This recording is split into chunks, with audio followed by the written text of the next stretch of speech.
Messieurs et dames, bienvenue dans l'univers obscur de la corruption en République démocratique du Congo. Nous allons vous livrer les résultats d'une enquête. Cette enquête révèle une histoire. L'histoire d'un réseau mafieux profondément enraciné au pays, dans le total mépris du peuple congolais. De l'administration et des autorités congolaises se sont achetés les services du plus grand donneur des leçons des temps modernes, Jules Alinguete. Le chef de l'État, l'autorité directe de qui relève l'inspection générale des finances, a confié à notre service la noble mission de lutter contre les antivaleurs dans la gestion publique. Et nous sommes partis d'un état des lieux catastrophique des antivaleurs constatés dans la gestion publique en RD Congo, état des lieux qui démontre suffisamment que l'ordre n'était pas au rendez-vous. Donc je vous épargne des détails. Globalement, c'est une situation catastrophique où la corruption, les détournements étaient au rendez-vous à tous les événements en rapport avec la gestion publique. Voilà dans quelles circonstances le chef de l'État décide de déclencher une lutte acharnée contre les antivaleurs dans la gestion publique et il confie le travail à l'inspection générale des finances. À travers cette enquête, Tout d'abord, merci. Pourquoi je suis ici en Inde et non au Congo?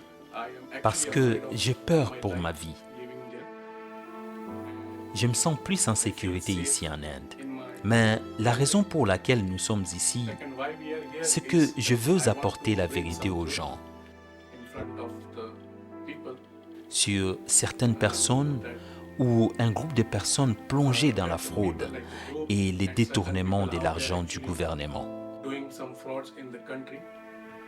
Je voulais bien les dénoncer, mais je n'ai malheureusement pas pu le faire parce que j'avais peur. J'ai toujours peur de retourner au pays. Voilà pourquoi j'ai quitté les pays et je suis ici en Inde.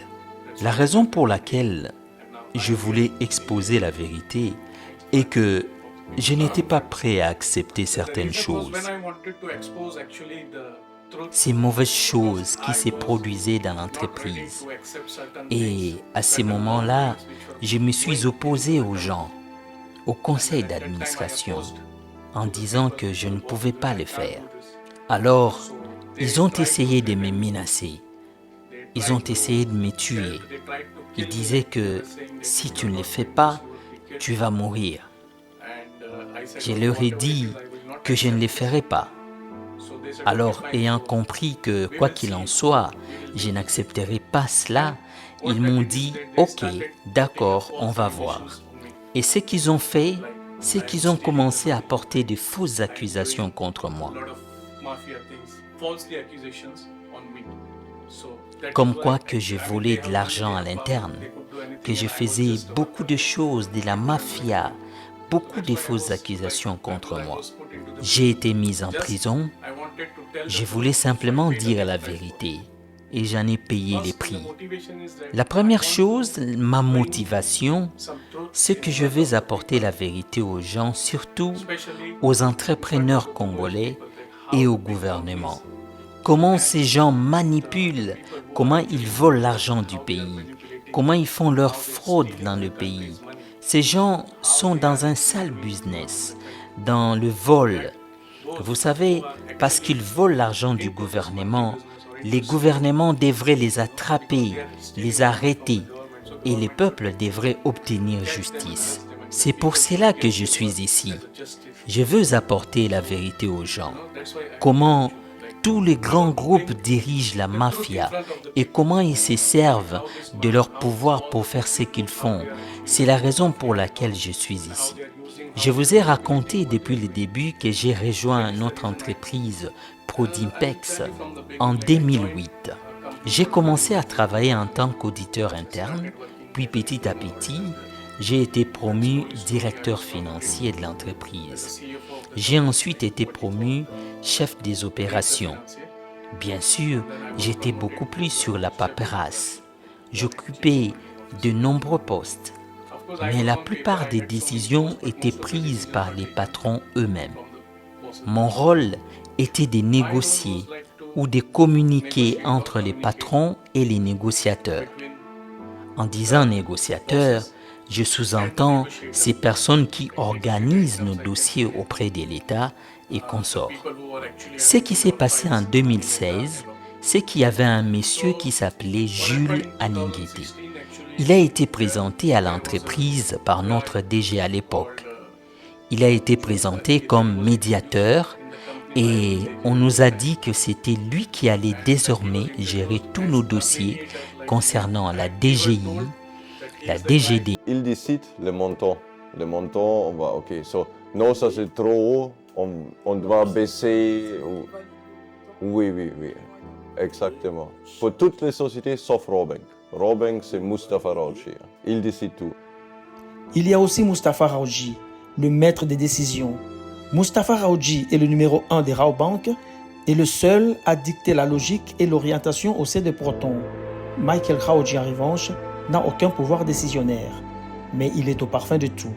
Mustafa Raoji, le DG, il vaut mis le prix pour 25 000 $. Il est connu 25 000 d'impôts. C'est-à-dire Jules, il connaît comment il fait les impôts parce qu'il fait le bilan pour le groupe.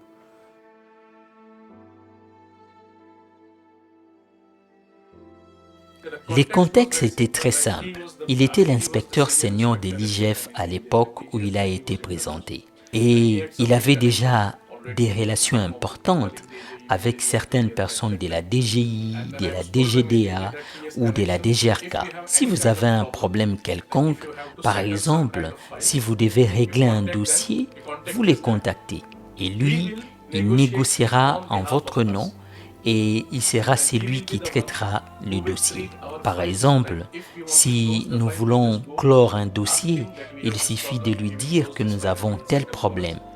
Et il fermera ces dossiers pour nous. Il va régler pour nous tout le problème pour lequel nous l'aurions contacté. C'est donc dans ces contextes que j'ai été présenté à M. Jules Alinguete à l'époque. Je ne le connaissais pas et je n'étais pas vraiment celui qui communiquait directement avec lui. En tant qu'employé, je devais suivre ma hiérarchie et faire ce que j'étais censé faire. En cas de problème, je devais juste l'appeler et il venait rapidement négocier pour nous.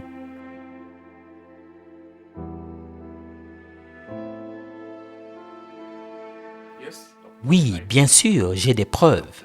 Certaines des preuves que j'ai, celles qui existaient déjà, comme le fait qu'il ait signé des PV ou des décharges, par exemple, lorsqu'il devait prendre de l'argent lui-même ou qu'il envoyait des personnes en son nom pour prendre de l'argent.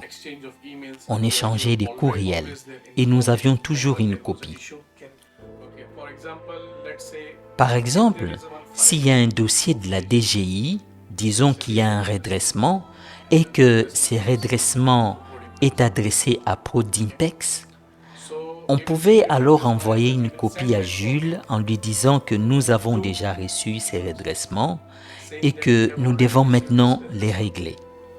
C'est ce genre de courriel que j'ai lorsqu'on recourait à lui en cas de problème. On recevait une invitation de la DGDA, puis on la scannait pour l'envoyer à Jules. Lorsque les boss ne sont pas au pays ou qu'ils ne veulent pas entrer en scène, ils utilisent quelqu'un pour faire certaines choses à leur place. Oui, Nanou a reçu de l'argent de notre part. Les montants atteignaient 200 000 à 700 000, 800 000 et même 1 million. Il y avait des dossiers séparés. Par exemple, en un an, il recevait 3 ou 4 millions pour le groupe et ensuite il recevait 2 millions ou 2 millions et demi pour Rawbank. Supposons que Rawbank ou toute autre société du groupe réalise un chiffre d'affaires de 30 millions. Le groupe ne va déclarer que 20%, soit 6 millions. Nous savons que le chiffre d'affaires est 30 millions, mais il ne déclare que 6 millions. Alors, pour couvrir les 24 millions, qu'est-ce qu'ils font? Ils vont voler. Et combien? Dans la TVA, dans toutes les taxes, pour prouver au gouvernement que votre chiffre d'affaires était en fait 6 millions. Et il y a eu un problème à cause de Covid à Dubaï.